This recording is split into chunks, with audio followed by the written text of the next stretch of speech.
commercial hive. Sasa ukiangalia vile vile hii mizinga lazima uweke mfuniko. Ni mfuniko wa aina mbili. Mfuniko huu kwanza unaweka plywood kwa ajili ya kuzuia joto. Sawa, na ubao. Unaanza na ubao, alafu ukimaliza huu ubao unaweza ukafunika kama unavyotaka hapa. Sasa kwa mfano nikijenga banda naweza nisiweke hii. Nikaweka hii bila kuweka bati. Lakini kwa sababu unaweza kunipa bati pale. Funua ile, kama hilo. Unaona? Kwa hiyo unaweza ukaona kwamba hapa tumeweka kwamba mizinga inakaa polini. Unaweza usiojenge nini. Sasa unaona tumeweka bati kuzuia maji. Na huku umetengeneza kitaru huko ama unakaa ndani ya kitaru. Unaweza kuweka hivi, si just a cover, no problem. Lakini kwa sababu hatujui tunafanya namna gani, ndio maana unaona tumeuacha mzinga hivi. Na haiwezi kusababisha joto kali sana. Ndio maana tumeweka hii. Ndio tumeweka plywood kwa ajili ya kuzuia nani. Itakuwa joto, kwa hiyo imenyesha bati ina prayer yako. Sasa tuna option zingine mbili tunazifanya. Ukiuza asali organic, wateja wapendi upige rangi. Kwa sababu wakati wa wanataka natural, that's an organic. Lakini tuna option nyingine kwamba tutapiga rangi kwa ajili ya kuongeza maisha ya mizinga yenyewe. Lakini rangi is not that important. Si muhimu sana kiasi hicho, lakini ni muhimu katika utunzaji wa hii jambo. Lakini tukimalizia kuna mzinga ambao ni very interesting, ambao ndio unaweza kaja hapa. Tuna milango nitawaonyesha ya kuagiza, lakini tukafikiri kwa nini tuagize wakati tunaweza tukua na mlango mwingine. Ndio maana unaona tumeweka kwamba hapa naweza nikafungua nyuki akapita. Lakini kama nataka kuhamisha naweza nikafunga na nikabeba mzinga. Lakini tutawaonyesha tunazo nani zingine ambazo za kufunga moja kwa moja. Lakini sasa hizo wenyewe ni gharama ya kuagiza. Hapo umetengeneza wewe hapa mwenyewe. Tumetengeneza wenyewe kwamba creativity inaondoa kama unafungua nyuki inaingia. Unaendelea nayo. Kwa hiyo unakwenda nayo. Kwa hiyo sasa hii yote ni mizinga ambayo tumeona kwamba it can work properly. Umeshafunga. Ukahamisha mzinga wote na tunafanya hivi. Sasa huu mzinga ndio mzinga wa top. Huu mzinga ni mzuri sana. Mimi katika mizinga ambayo naipenda ni mzinga huu kwa mkulima na productivity yake. Na huu mzinga nitawaonyesha umekuwa designed, mtu anaweza kashangaa sega lolote la nyuki huwa alikai square. Ilikuwa hofu. Hivi? Nitawaonyesha, jana tulikuwa tunaangalia hiyo kitu. Huu mzinga ni one of the best hive ambao mimi na recommend kwamba unaweza kufanyia kazi, na tuna prove kwa sababu ya size yake na nyuki wana adapt vizuri sana. Sasa hivi ndio viunzi. Naona?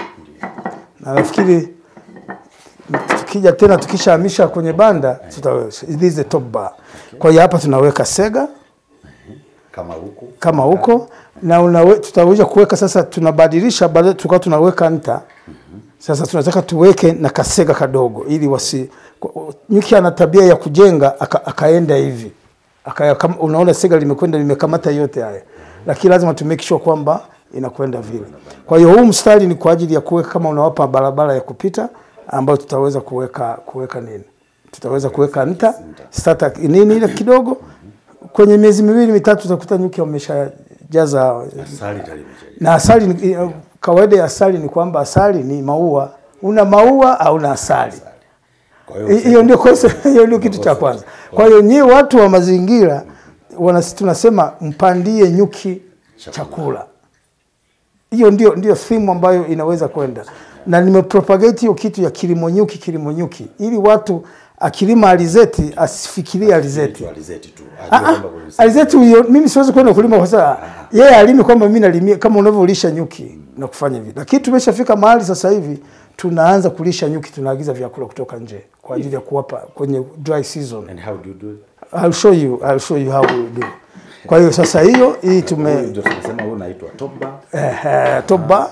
Huu unaitwa land commercial. Okay. Na commercial ina aina mbili, ina ya frame 8 na frame 10. Kwa mfano box hili nafikiri depende kwenye width. Width unaongeza. Sasa sisi tumetengeneza deep ili kwamba iwe frame 8. Unajua ikiwa mzinga mdogo performance yake inakuwa ni nzuri kwa sababu ya baridi. Unajua nyuki akiwa na mzinga mkubwa ikiwa baridi haendi kazini kwa sababu ya ku maintain temperature kwenye mzinga. Wengi hawaendi kazini. Okay. Lakini ukiwa na mzinga ambao ni mzuri wataenda kazini wengi na wachache watabaki kufanya nani hiyo. That's a science ambayo iko obvious. Unajua kuna vitu ambavyo lazima tujiulize kwamba watu wamechukulia nyuki anaenda tu. Nyuki ana magonjwa, nyuki ana matatizo, nyuki anahitaji maji, nyuki anahitaji nini. Sasa haya jua kwa mfano nimekuta hapa jua limekaa hakuna maua. Nyuki anakula nini? Atafeed nini? Kwa hiyo this is the feed tunaagiza kutoka Spain. Hii ni chakula ya nyuki. Unakata hata jana tulikuwa tunaweka. Unakata ina nutrition values, unamwekea ndani. Unamwekea ndani kwenye mzinga, nyuki anakula hii, anapata energy. Hii ni vitu ambavyo hatuvikwepa. Kama unafuga nguruwe unawatafutia chakula, unafuga kuku unatafutia chakula. Na nyuki anahitaji supplements wakati mwingine kwa ajili ya wanasema colony liwe na nguvu. Colony likiwa umelitunza vizuri hasa kwenye wakati wa jua, yanapotokea maua, nyuki atafanya kazi kubwa kwa sababu una kundi lililo na nguvu. Ukiwa na kundi ambalo ni dhaifu uweze na pale ambapo hii mizinga inasimikwa necessarily lazima yupo bwawa la maji. It depends. Inaweza ikawa kilomita 1, ikawa pale ikawa anaweza kasafiri kilomita 1. Anaweza kwenda 5 kilometers. Na ndio maana tunapofanya survey ya chakula cha nyuki usihangaike hapa. Angalia mazingira yako kwenye ile yanayozunguka. Kwa mfano hapa anaweza kwenda Kayanga kule akatafuta chakula kwa sababu nyuki akiondoka anachukua location na hawezi akapotea alipotoka. Anafanya mapping, anafanya mapping kwamba atakuja exactly alipotokea atarudi pale. Kwa hiyo ni kitu ambacho nafikiri tukisoma kwenye Bible hata kwenye Quran, kwa nini nyuki anaongelewa? Kwa nini waliongea sana? It's a science. Ni kitu ambacho ni uumbaji wa hali ya juu sana. Ukifuatilia nyuki ni mambo mengi ambayo yanaweza kufanyika. Sasa mazao mengine ndio sasa hivi wanasema tunavuna pollen, unaweza kuvuna propolis, vitu kama vitu vyote. Kwa hiyo yote yameingia kwenye. Niko na swali hapo mzee wangu. Kwenye kutafuta raw material za kutengeneza hii mzinga. Ndio. Kuna mti ambao unakuwa specific au kila mti? Kwa maana kuna miti ambayo inakuwa labda inatoa harufu fulani. Kwa mfano miti ambayo the best sasa hivi tunatumia huku, kuna mti unaitwa muumula. Ni mti mzuri. Kuna pine is the best mzuri. Hata pine ina traction ya harufu ambayo inavutia. Ambayo nyuki pia Grevillea ni mti mzuri kwa sababu una lifespan kubwa. Unaona, na miti mingine. Sasa uweze kwenda ukatumia mninga very expensive. Utengeneze material ambayo is cheaper lakini durable, na kwa sababu ufugaji wa nyuki ni one time investment. Hiyo ndio uzuri wake. Kwamba watu wengi hawaingii kwa sababu mwanzoni kuna kama hivi unaweza kuona mwanzoni ndio watu wanapaogopa kwenye kuwekeza mizinga, kwenye kuwekeza nini. Sasa ukishamaliza hilo swala unaingia kwenye swala la management. Na watu wengine kwenye management wanaona kama unanunua hardware lakini una software. Sasa kwenye management ya mzinga ukiumanage vizuri, kukagua, kuangalia hivi, kufanya vile, nyuki anakufanyia kazi. Sasa kwenye management mtu mwingine atakwambiaje, ukishaweka mzinga wewe unakaa unasubiri lakini lazima uwe na daily. Kwa mfano kama kadri sasa hivi tunatengeneza mfumo wa traceability ambapo utakuwa mizinga yote itakuwa na QR code, itakuwa na taarifa tumeshaanza, nafikiri tuko kwenye final. Tutafanya hivyo itakuwa. Lakini cha pili sasa usikie mkurugenzi anakuambia tunataka kuweka nini? Mizinga 5000. Je, mizinga 5000 colonies hapo unaongea mizinga 5000 unahitaji colony 5000. Lazima uwe na management ya kufanya kwamba utafanyaje. La kwanza tunaanza sasa hivi kutafuta wide bees, wale ambao kwa mfano tuna mizinga ambayo tunayo sasa hivi Nafikiri kesho tutaihamisha. Tulikuwa tunakagua, tunaitransfer kwenye mizinga hii na nini, yuko pale. Pale kiwandani tuna mizinga nafikiri 17 tayari ambayo makundi yameanza. Sasa kuna njia kama 2 tutazitumia. Ya kwanza lazima tuwinde nyuki. Mahali popote watakapokuwa tutawatafuta. Lakini tutakuja kufanya selection ya makundi. Nyuki unaweza kuwa una mizinga 20 lakini wengine ni wavivu. Wanatengeneza chakula chao anaishia pale. Hapo ndio nilikuwa na swali kuhusu siting. Unapotafuta kusimika mizinga yako, kuna maeneo ambayo kwa mfano tumefunga kwa mfano hapa nitamuonyesha tunatengeneza pilot hapa. Kwa sababu tulikuwa tuko hapa. Sasa baadaye mtu anaweza kuja asema mbona kwenye kiwanda hata mzinga mmoja haupo. Kwa hiyo tumeweka hapa nafikiri tutakuwa na mizinga kama 30 au 20. Lakini hiyo tumeiweka hapa karibu kwa sababu gani? Tuna plan in the next few months kuanza uzalishaji wa malikia. Sasa uzalishaji wa malikia lazima uwe close. Niamke hapa, niende pale, tuweze kumonitor kwenye siku 15 tutakuwa tumeshapata malikia. Ili tuzalishe malikia kwa wingi ambao wako plant kwenye mizinga. That's malikia kwenye mzinga. Na nyuki wachache, hiyo ndio tunataka kuifanya. Na vifaa vingine tayari tunavyo hapa. Mzinga una nyuki labda kama hivi, unagawa kama mzinga mara 5. Sasa la pili kwa mfano kama jana tulikuwa tuna mizinga ambayo tulikuwa tunagawa. Tunaangalia ule mzinga tunakuta kwamba nini tulikuwa tunatoa tunahamisha kwenye jana ndio kazi tunayoifanya. Unaweza ukaona hapa. Mizinga tunaangalia hii inaweza ikawa nini tunagawa. Ili tuanze ni kama hapa sasa hivi tunatengeneza mbegu. Ukisha kuwa na mbegu unaanza tunapeleka sasa kule. Sasa unaanza kupeleka na kuzalisha. Lakini labda hivi nikuonyeshe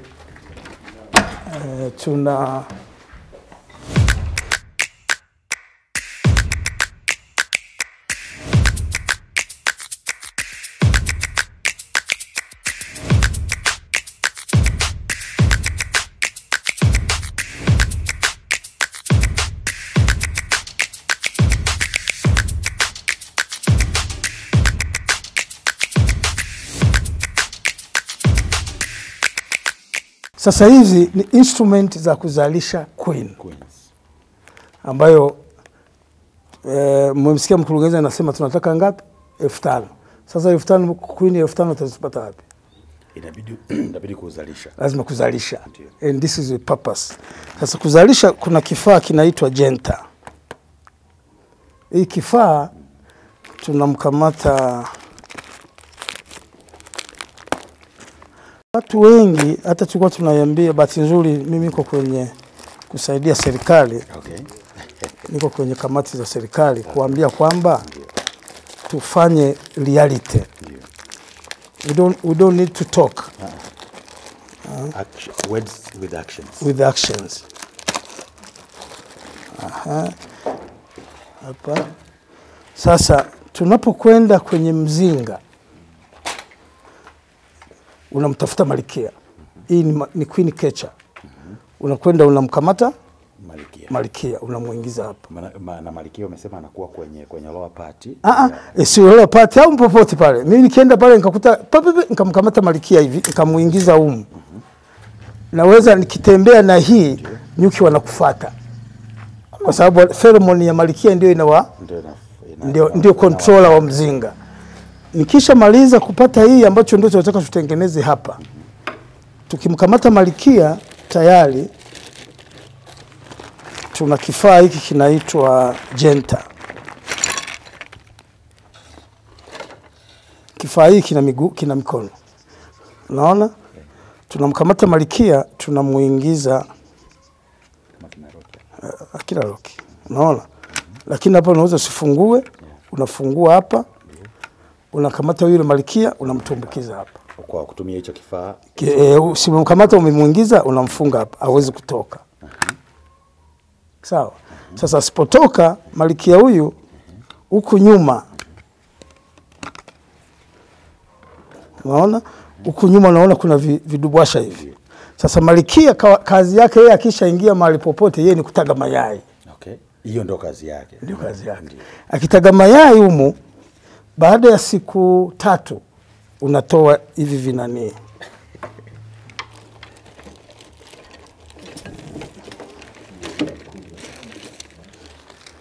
unakuja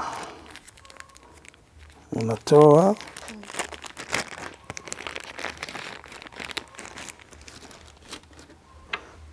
unaona, unakuja unatoa hii kwa ajili ya kutolea. Sasa hapa Malkia atakuwa ametega yai hapa. Akitaga kwenye kile kinani sikiko hivi, yai litakuwa linadondoka. Linadondoka hapa. Kwa hiyo ukija unatoa hiki yai la siku 3. Ndio. Unamaliza kulitoa, unaliweka kwenye hii, unakuja unaitumbukiza hapa. Unaiweka hapa. Sawa. Ukishaiweka hapa mayai haya yote, unakuja unayaweka hapa.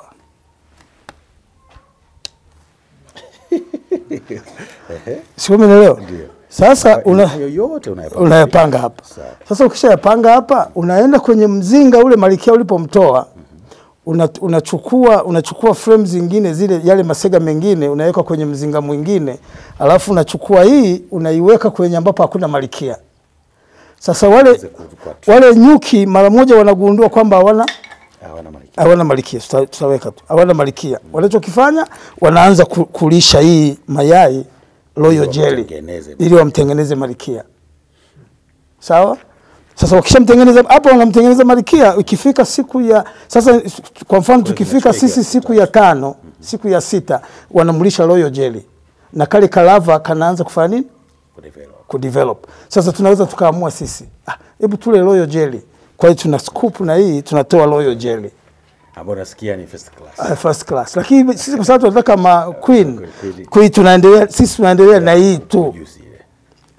Kwa hiyo baada ya siku ili somo liwe vizuri. Sasa unaona watu wengi wanaongea sasa. Unaona Malkia siku ya sinaona kale royal jelly tunaweka hapa the first day. Sinaona siku ya kwanza, ya pili, ya 3. Siku ya 4 tunakatoa kale. Tunakafunga kama tulivyofunga hapa. Tukimaliza kufunga tunaenda pipi. Siku ya 4, siku ya 7 wanaanza sasa kale wanakajengea wao sasa kutengeneza Malkia. Siku ya ngapi? Ikifika siku ya 11 inakuja siku ya 12, kwa sababu Malkia siku ya 14 mpaka 15 Malkia anatoka. Lakini Malkia wa kwanza usipo protect, akitoka wa kwanza au wengine wote ambao hawajatoka na waua ili adominate. Adominate nini? Ile territory yake. Sasa sisi tunamuai, vikishafika tunavitoa hivi. Naona hivi vinaitwa, nafikiri hapa hapa ninavyo vingine hapa. Tunamuai, ameshafunga hapo tayari. Tunamuai kuwafunga humu. Ili kila moja anakaa kwenye kanani kake. Kwa hiyo tunakachomoa haka. Sawa? Tunakuja tunakaweka hapa. Si watakuwa wameshakajengea kama inavyoonyesha hapa. Tunaona hapa wanaanza kujenga, wanakajengea kameshafunga. Kama hizo funga ile siku ya 14 tuna close hapa. Tunakafungia ili wasije wakauana. Kwa hiyo tunafunga tayari. Ukishamaliza kufunga, sasa umefunga tayari. Ukimaliza, kwa hiyo Malkia atatoka huko. Akitoka hawezi kutoka na hawezi kuuawa. Na hizi zote tutakuwa tunazipanga wakati wa ile siku ya 14, zote unazipanga hapa. Kuna ya kupanga imeshamalizika. Kwa hiyo sasa ukija ndio unaangalia Malkia wako unachagua. Sasa yule Malkia ukishampata, sawa, unamchukua Malkia huyu, unachukua kama chapati, unafunga hapa. Kama wanaisa dau, unaiweka hapa, unaifungua. Alafu hiyo unakwenda kwenye mzinga huu sasa. Unachukua nyuki hata kama ni wote wale. Unawabeba, unamwaga sasa Malkia nyuki mule, unakaweka haka. Sasa Malkia huyu anaanza kutoa harufu pheromone. Ni kama anawabatiza wale nyuki ili iwe family moja. Sawa. Sasa ikishakuwa family moja, wanaanza watu lazima wamkimbilie, wanahangaika kumfuata huyu. Kwa hiyo wataanza kula hii. wakimwadapti wanaweza wakapita huku, lakini lazima wale hapa, kwa sababu Malkia ni mnene, wanakula hii mpaka inaisha. Ikiisha Malkia atatoka mwenyewe. Malkia atatoka mwenyewe. Akishatoka mwenyewe, Malkia sasa anakaa some few days, ambayo wanaweza kukuonyesha hapa. Ukiangalia ndio nani anakaa. Malkia ameingia hapa, ametoka, si ndio? Ndio hapa. Sasa unaona hizi siku anazoziweka hapa hizi Malkia atafika muda atapata ile heat, atatoka kwenye mzinga. Nishana kukubonena mbwaze igobe. Anaenda kupandwa na Malkia apandiwi kwenye mzinga, anapandiwa hewani. Hivi? Anapandiwa hewani, na watu wengi kama wazungu wana makamera wanaweza hizo picha ndio kwa hiyo akipandwa kule, na anapandwa mara in a lifetime. Anaweza kapanda na several drones ambazo wanakuwa ambao wametoka kwenye mizinga mingine na nini. Kwa hiyo akirudi lazima arudi kwenye mzinga. Akirudi kwenye mzinga anaanza kutaga. Na kupata tena mayai inarudia tena. Sasa hapa anaanza kutaga hapo. Sasa ni kutaga, kwa sababu nyuki haishi maisha marefu. Ndio maana nyuki kila siku Malkia anaweza kataga mayai 3000 ya 54, lakini Malkia anaishi miaka kama 4. Kwa hiyo kazi ya Malkia yeye ni kutaga tu nyuki. Sasa nyuki walioingia kwenye mzinga sio utakaozalisha asali. Kwa hiyo waweza kufa. Na nyuki afi kwenye mzinga. Anatoka. Ni nature. Mzinga nyuki akishakariba kufa huko yeye anaenda kufia huko nje. Akienda huko lazima muda wake umefika, anaperish. Sasa hii ndio project ambayo unaweza kuwa unaifanya. Usipojiandaa uzalishaji wa Malkia, usipojiandaa na mizinga, usipojiangaa kwenye environment kwamba napanda kahawa, napanda nini kwa ajili ya chakula cha nyuki, itakuwa sustainability haipo. This is what we are talking about.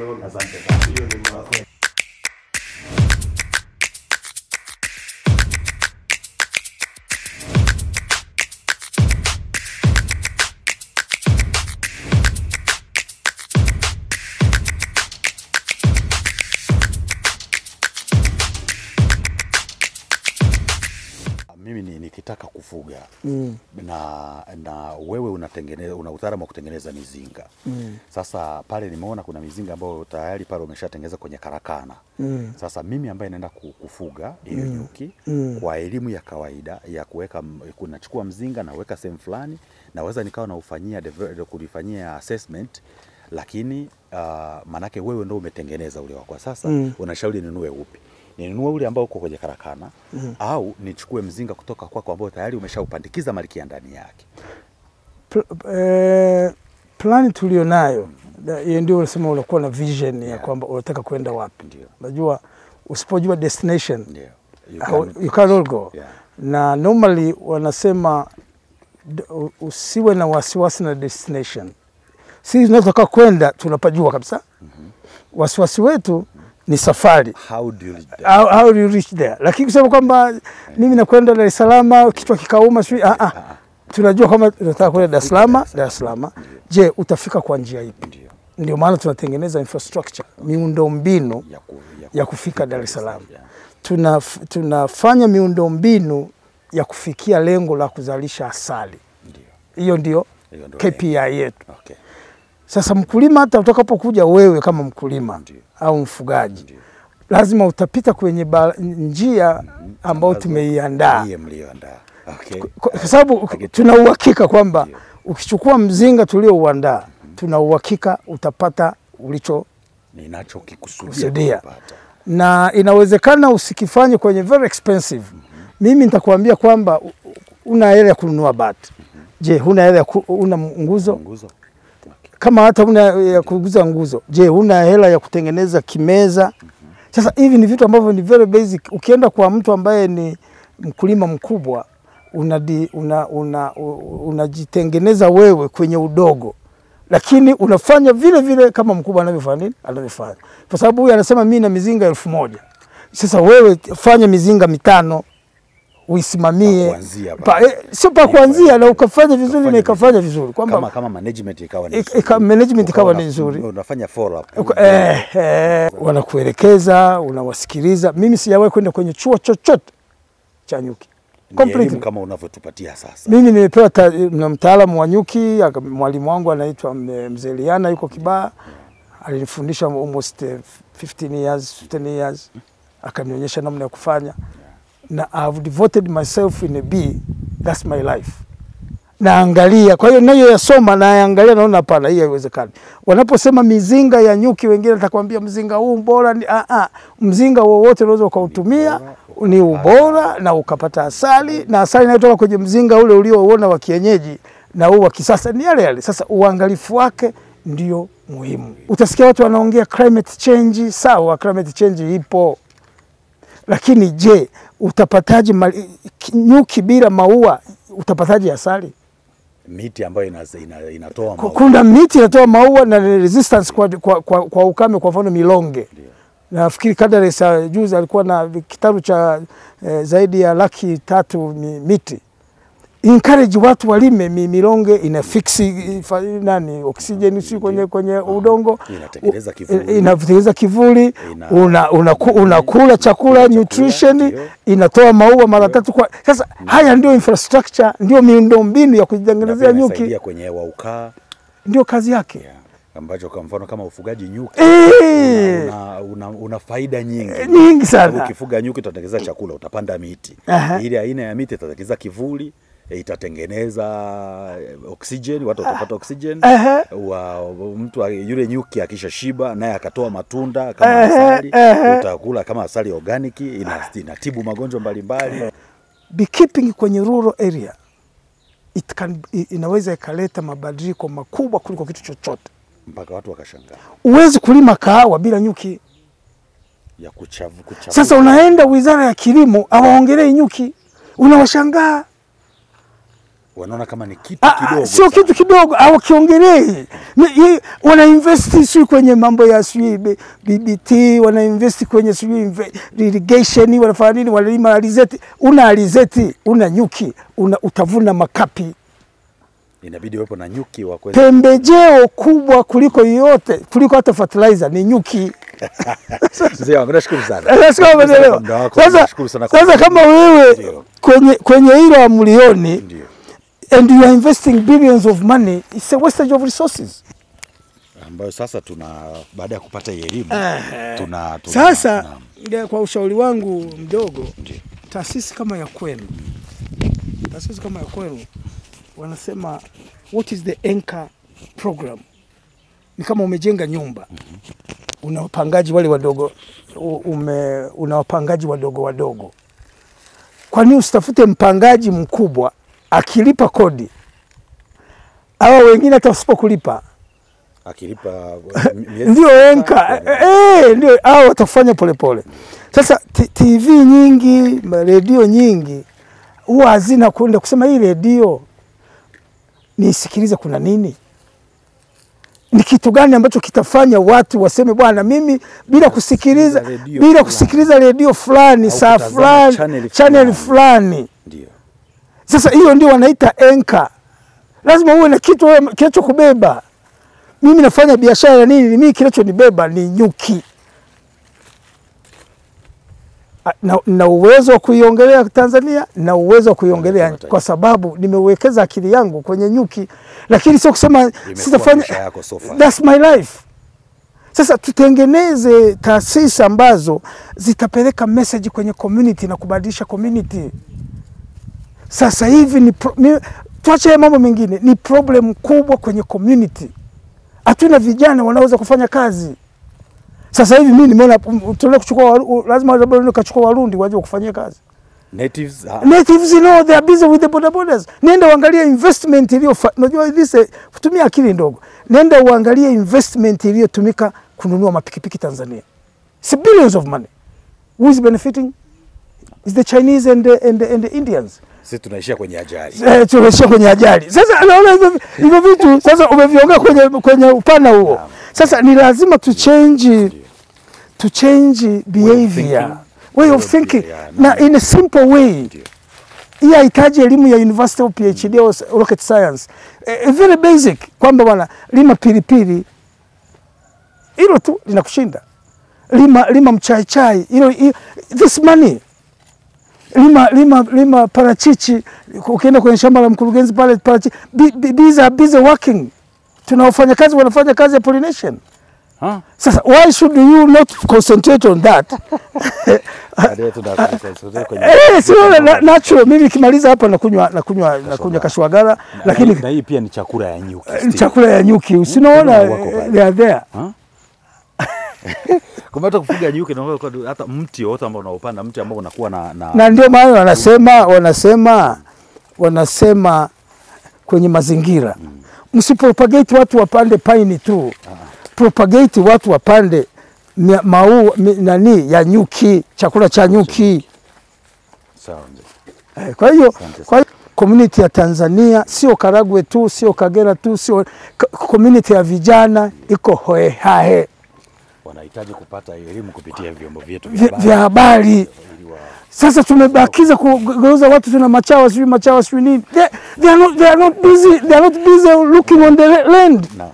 Sasa tuna Wachina ndio wakuja kutulimia. Tunataka maisha cheap fulani.